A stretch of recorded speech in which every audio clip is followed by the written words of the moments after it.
Welcome to Easy Peasy Books, From Author to Authority, the lively and engaging podcast for business professionals who've always believed they have a book in them. I'm your host, Jillian Whitney. Join me as I chat with authors and industry experts from all around the world to explore simple strategies to write, publish, and leverage your business book. Whether you're an entrepreneur, executive, or an employee, this podcast is for you.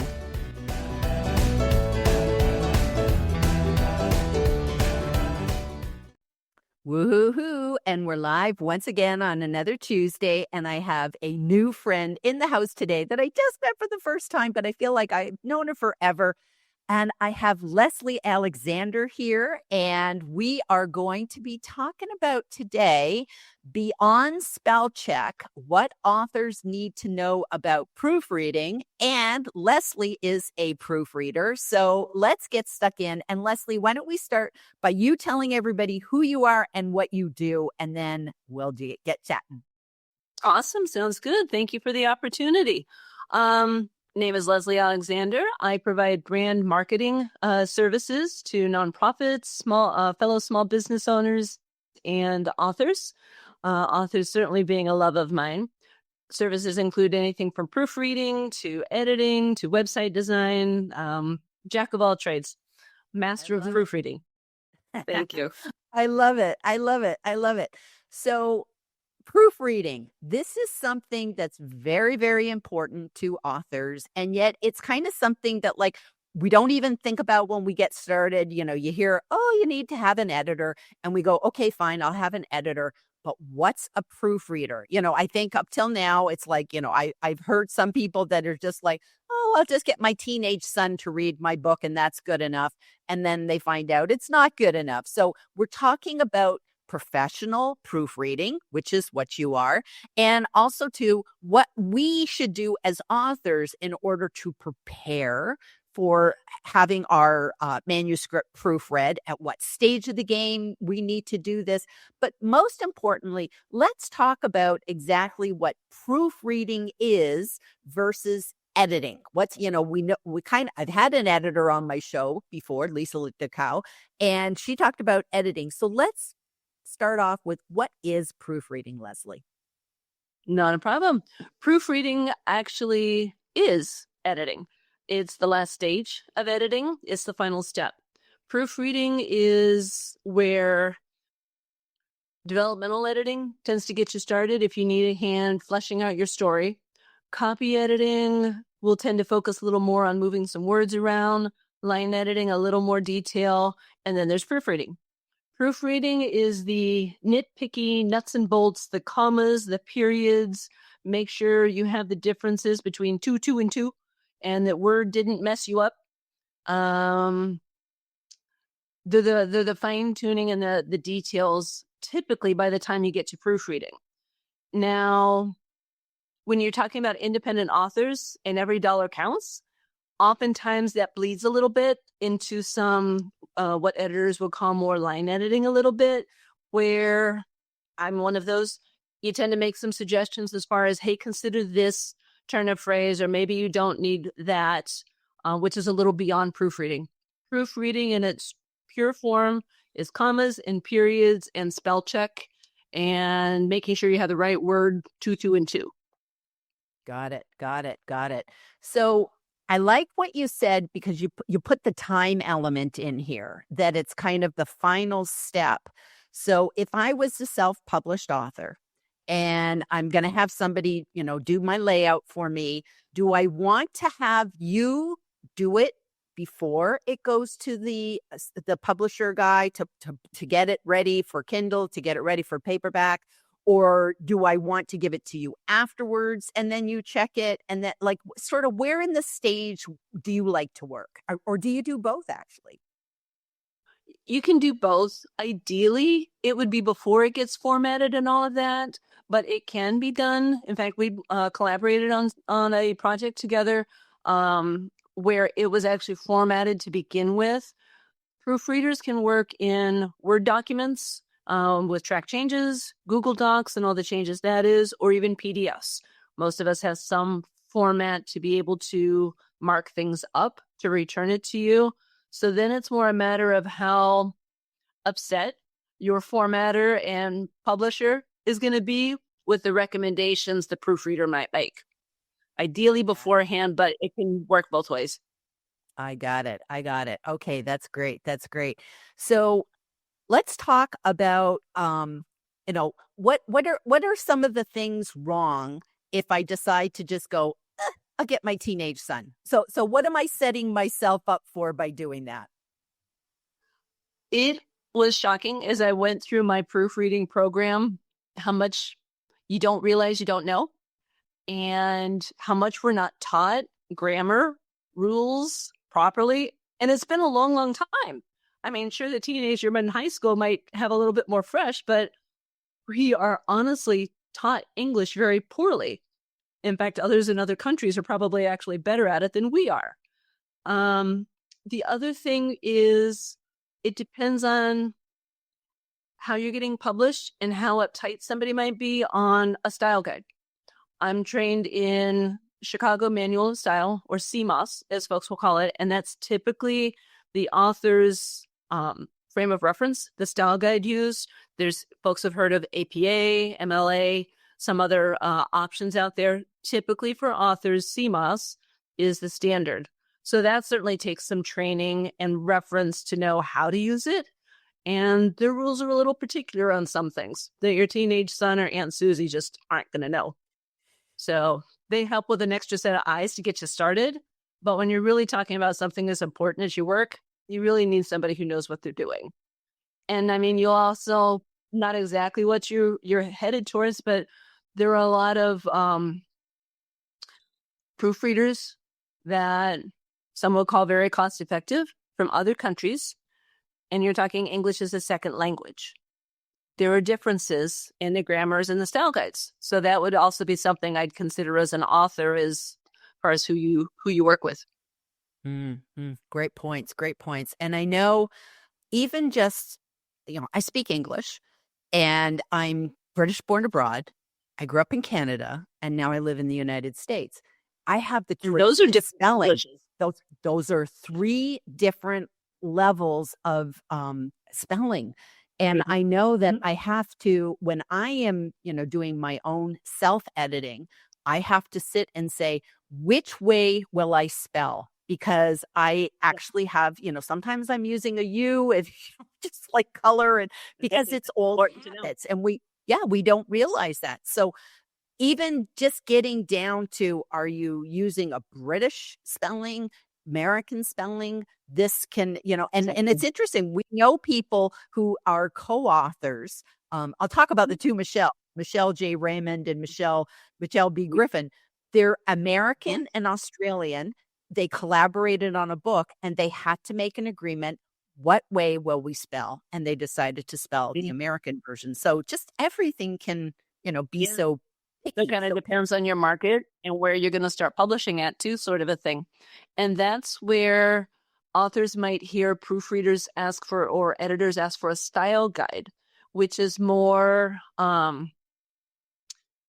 authors aren't very familiar with it as far as, what do you mean a style guide? And it's like, believe it or not, you have preferences that you might not be aware of, and I sure am not aware of.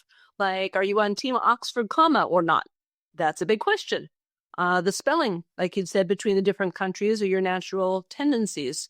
Are you talking about a sci-fi fiction where you're making up a language in a world and we've got, sky's the limit, we're breaking all the rules?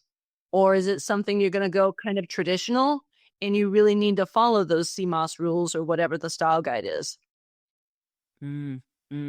So that's something that authors really should be thinking about themselves. And that would make your job easier by just saying, okay, I want to go with American spelling. I prefer to have a serial comma. Is the serial comma and an Oxford comma the same thing? Just so I know. Yeah, they are. In fact, have you even heard it called a legal comma? I'm taking a transcript proofreading program also, because trying to proofread written spoken language is far different than the fiction and nonfiction, and trying to make that legible. The lady I'm learning from, Margie Wakeman Wells, had an example of a case that had come before the courts to the point where a state legislature had to go back in and change the law to include a comma because they'd missed it. There was some case dealing with food trucks versus food trucks, comma, restaurants, comma, bar, no comma, and grill. And a bar said that doesn't apply to us because we're a bar, not a bar and grill. So that was a pretty important comma. Wow. Crazy. Wow. Yeah. I love that. So I also heard it called a legal comma. Wow. Wow. So actually, that just really makes me realize that it's like, especially with podcasts, people are doing transcripts. A lot of times we're using AI to get our transcripts. We maybe go in and change our name. We do a couple of cleanups, but not really that good. And we could be putting misinformation out there. So there is actually probably a whole thing of proofreading of transcripts. I never even thought about that. Wow. That's something to be aware of. Yeah, it's kind of crazy. And that's where, while I might be on Team Oxford comma, I know many aren't.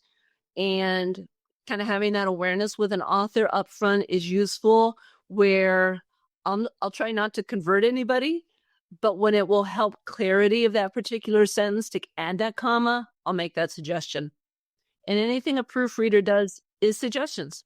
It's always the author's final call. And we didn't gel after all, and to heck with you. I like the way I wrote it to begin with. Okay, fine. That was your money and your time. Some folks are like, I'm sure you know what you're doing, and I'm just going to accept everything. And then others will piece through how they want. But it's always the author's call what to accept and not accept. Got it. No, that makes sense. So when you work with an author, what do you want them to kind of do before they give it to you? So they should be at the point where they're kind of done writing. Maybe they've left it for a while and then come back, and I'm assuming you want them to keep it as clean as possible so that you're not just doing busy work, that sort of thing. But are there certain things that it's like, if they would only do this, it would save me so much time, which might save them so much money? Again, having some of those ideas in mind, which a proofreader or editor can kind of review with someone, because most authors don't know what a style guide is or come up with it as far as, oh, that's a good question, I hadn't thought of it before. Some proofreaders will have a kind of a checkbox, a form or a sheet to kind of help guide that along a little bit, or just simply an interview discussion before you start working together. As a proofreader, you can also kind of get the idea as you go along the story a little bit with, okay, we are working with somebody with a different English, Canadian or British, and I need to proofread accordingly for those spellings, or they're not into the Oxford comma. So yeah, basically ready for publication and knowing some of those little details about your work is useful. And that can either be kind of a checklist or something the author or proofreader might create, or just in interviewing and talking with each other. And maybe it's me, but I like to talk to folks ahead of time, because personality and some details can be a big thing. I mean, personality, price, and timing are probably big things to nail down with somebody before you hire them. So it's always, yeah, I'm a big talker as far as I would much rather talk to somebody and make sure we interact well. We have a similar idea on timing and communication level. An author it might be their first baby, and they're very concerned and nervous, and they want to know every single step of the way, which is awesome if you can provide that. Or if they're interrupting you every day for a daily report, that might be a bit much. So make sure you're on the same page, or, a longer sort of a work, maybe a check-in once a week for, hey, we're making progress. Here's where I'm at. I'm ahead of schedule, behind schedule. Different timings on that. So invariably, you would go through the whole manuscript. You're not going to just say, here's chapter 1, here's chapter 2. You're going to go through the whole thing. Can you kind of give us an idea on how do we budget for paying for you, and you don't have to give us prices, just so that we understand a ballpark of how it works. Is it by the hour? Is it by the word? Is it by the page? And then what about time? Like, how much time do we need to put in our schedule? Are you going to do it in one day? Or are you going to take a week? Like, can you give us some ideas on those two things? Highly variable. It's definitely one of those, it depends on all of those aspects. A lot of editors, again, to sort of make sure you jive in personality and even style. You mentioned one chapter versus the whole book. Sometimes you might want to have a test proofreading of, say, 1,000 words or a chapter to make sure you're going to work together. Like, romance has a lot of different levels of spice, and author's level of spice might be very different from what the proofreader is interested in or can handle. I'm a Disney girl, so I'm not going to get too spicy. Harlequin's it for me. So some do offer a trial like that, and that's not a bad idea as well. Timing, it depends on someone's experience level and how quick and how efficient they are, for how long it might actually take. You've got somebody who's new to it as a profession, versus somebody who's a pro and can rip through things. That's one thing.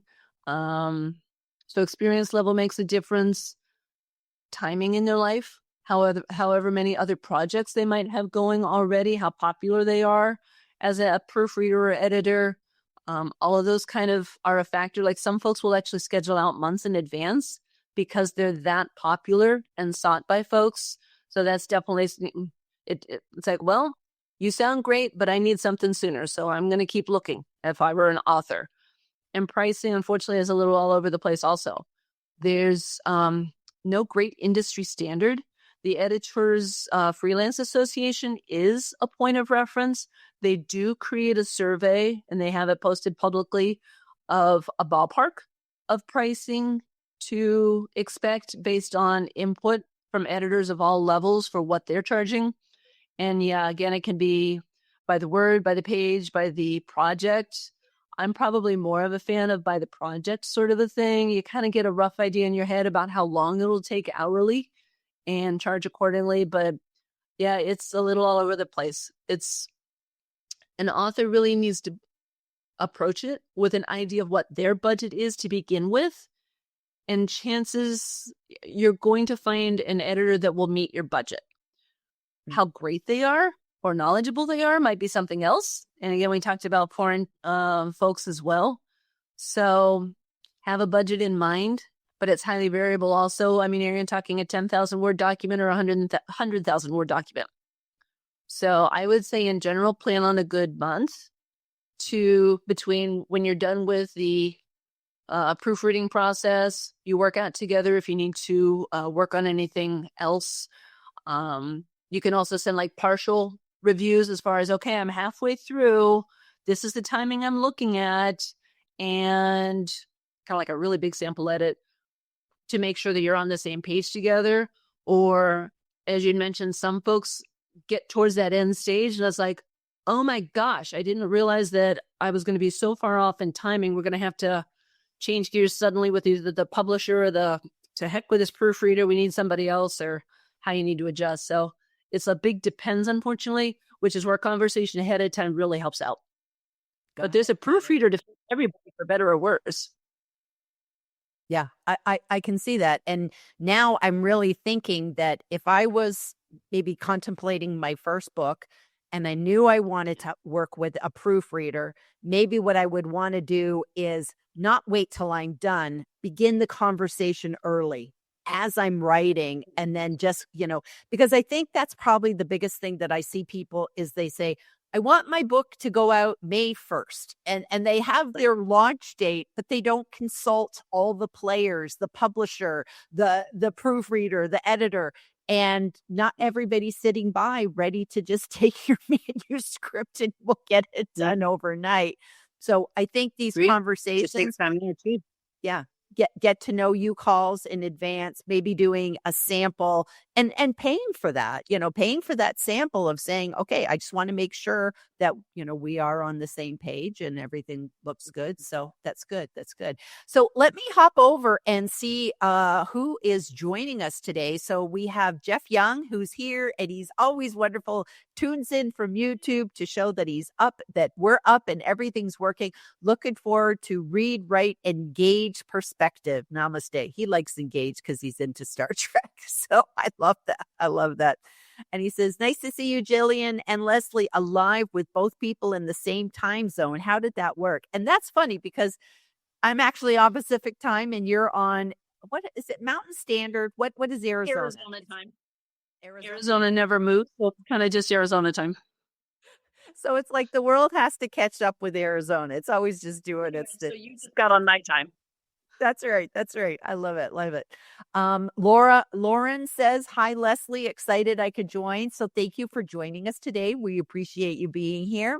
We have Linda Jane Turner, who's tuning in. I think she's over in Europe somewhere. These are all important points that not all authors are aware of. I agree. It's like, I think a lot of people are just like, they don't understand the profession of proofreading. And like here, I learned something new today about the whole idea of transcripts. Wow, there's just so much to be thinking about. So thank you. Thank you for bringing that up. Jeff says, commas are important. Let's eat grandma, or let's eat, comma, grandma. Indeed. So in essence, we can say commas save lives. So they really do. They do have a purpose. I love that. I love that. Lezlee, what experience have you had using you or your clients using AI? I'm familiar with AI and naturally ongoing self-training, as it were. All of us sort of have to. In editing, I make a point, I'm human first. So I will personally go through a manuscript to begin with, which may take a little longer as far as some folks are concerned. A lot of authors these days might just kind of shove things in AI themselves or use Grammarly for a start or the end and decide that that's complete. I did end up with a blog post recently where I was looking at Grammarly for what style guide or frame of reference they use, and they literally post as general. They don't follow any one particular style guide. And I have heard that they will often, unfortunately, change an author's words and intent and move things around sometimes. So you really need to be careful with that. So I'll use AI later in the process as far as, okay, now I've gone through this. Let's check it out and see if I missed any 2 and 2s. Or Perfect It is an amazing program that authors can purchase as well, which will certainly help get you going. Perfect It is a tool that is even synced up with Chicago Manual of Style if you have a subscription to that as well. So if an author has a subscription to CMOS and a subscription to Perfect It, it's a pretty useful tool to catch a lot of things. But again, you still can't be a human coming behind, just as we learned with AI. You still need a human involved to double check things. And I know that there's sometimes like one thing that trips me up personally in my own writing is I'll switch tense. So all of a sudden I'm talking in the past and then I'm talking, in the present, and AI wouldn't catch that because if it's not going to catch that kind of stuff because it won't see it as wrong, but it doesn't make any sense. It doesn't make any sense. And 2 and 2 are spelled correctly, but are they the right one? Right. And there, just still need to put a person in that. Yeah.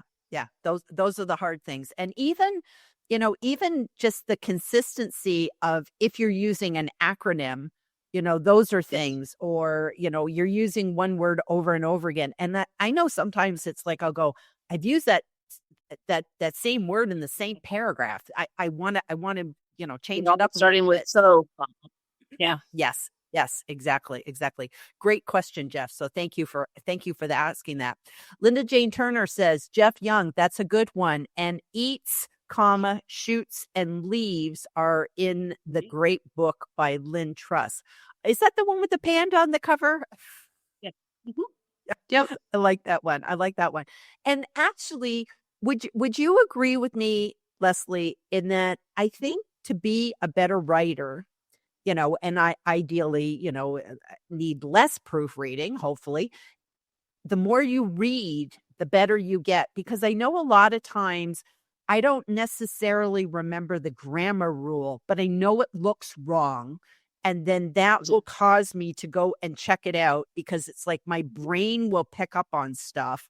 And I'll just say, because I read so much, I think I pull that out. And also, too, I'm beginning to notice many, many traditional publishers are in dire need of proofreaders because I recently read a book and it was a fiction book and it was a big name fiction book and it had so many missing words. Like it just, if somebody had read it out loud, they would have got it, but they were missing words and you're just, and I stumbled and I had to go back and read it again. And I went, I'm shocked. It's kind of that interesting transition we're all sort of reading and hearing about with AI as far as, sure, it's swell, but it's not going to take over everything. You still have to have the human in the mix. I love that. I love that.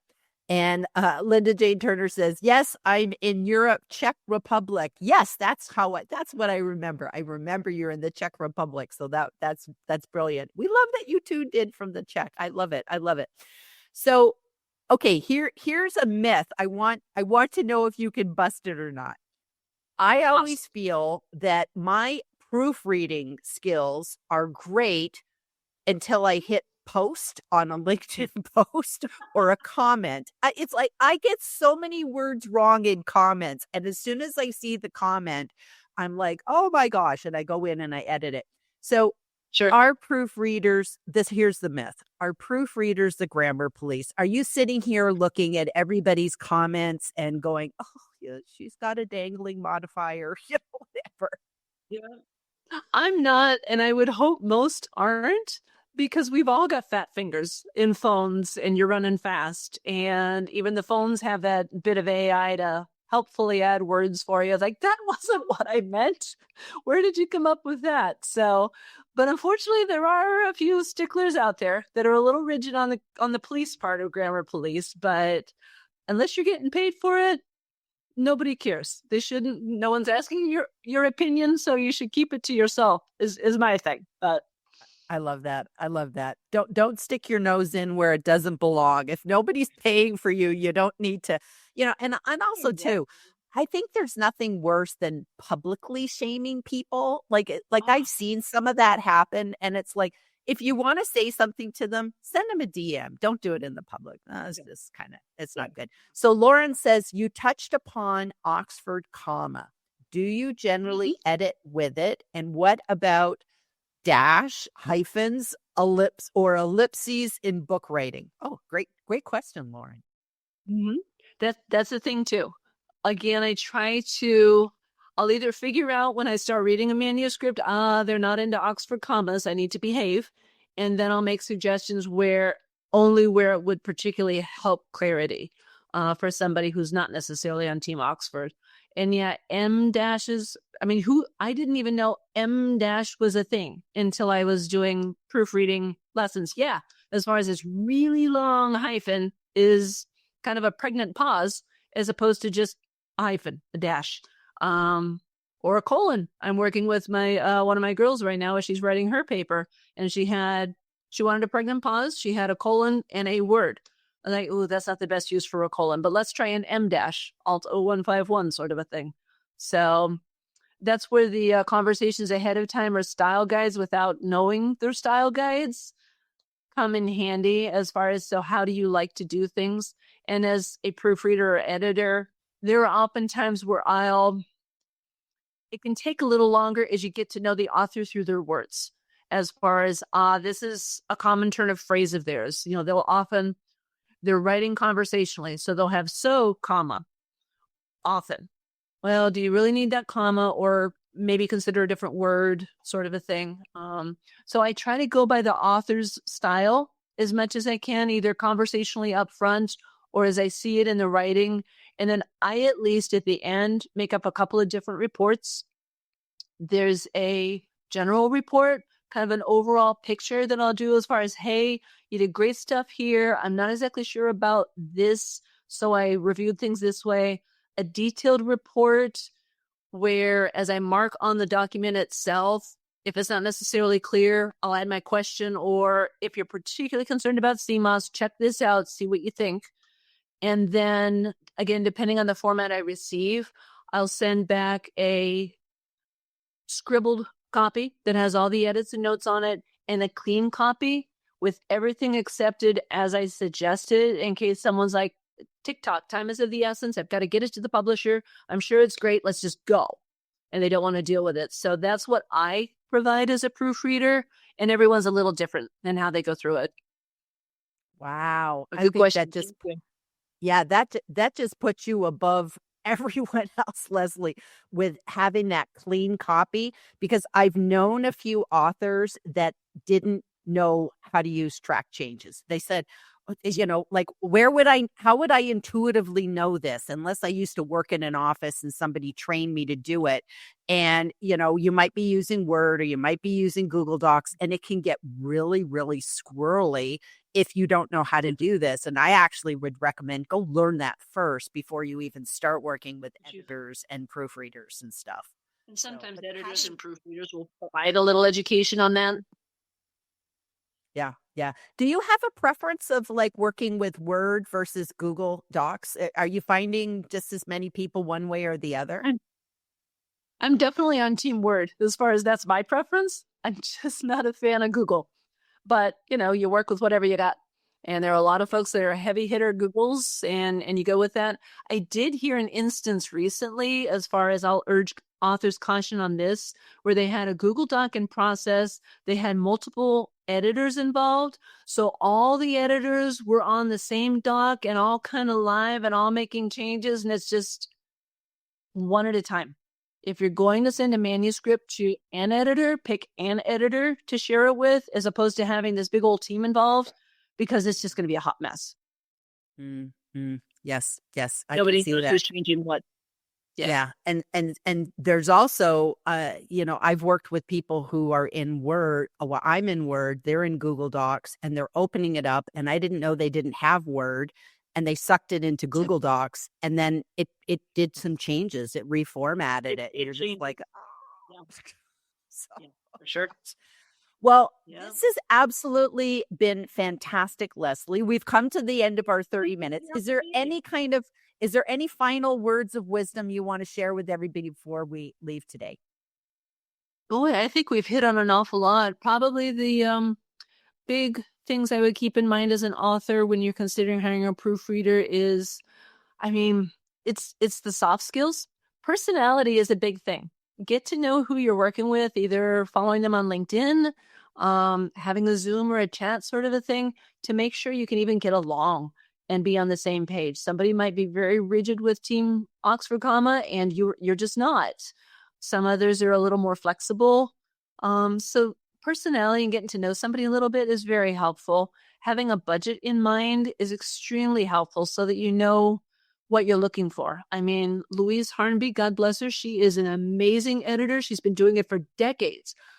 She's way out of any price tag I'd have. So be aware of what you can afford or handle, as well as languages, because you're also going to find frequently on like Fiverr or Upwork, as far as where folks work on looking for affordability, there's a little bit of that. You get what you pay for, as far as English as a second language or skill level. Editing and proofreading is kind of a high west town, Wild West. There are not too many rules and hard structure. You can't call yourself a proofreader until or unless. So it really could be your son looking for a few extra pennies and putting himself as an editor or proofreader. So do your due diligence, ask questions, and chat with folks to see what you're getting. Wonderful. Thank you so much. So thank you for sharing such valuable information today. Thank you, everybody who joined us on the live, listening to the replay, listening to the podcast. And we'll be back next week with another LinkedIn Live with Jillian and Friends. Thanks, everybody. We'll see you soon. Bye-bye. Thank you for tuning in to this edition of Easy Peasy Books, From Author to Authority. If you found value in today's episode, I'd be grateful if you could leave us a review. It helps other aspiring authors discover our podcast. To learn more about writing, publishing, and leveraging your business book, visit my website at easypeasybooks.com.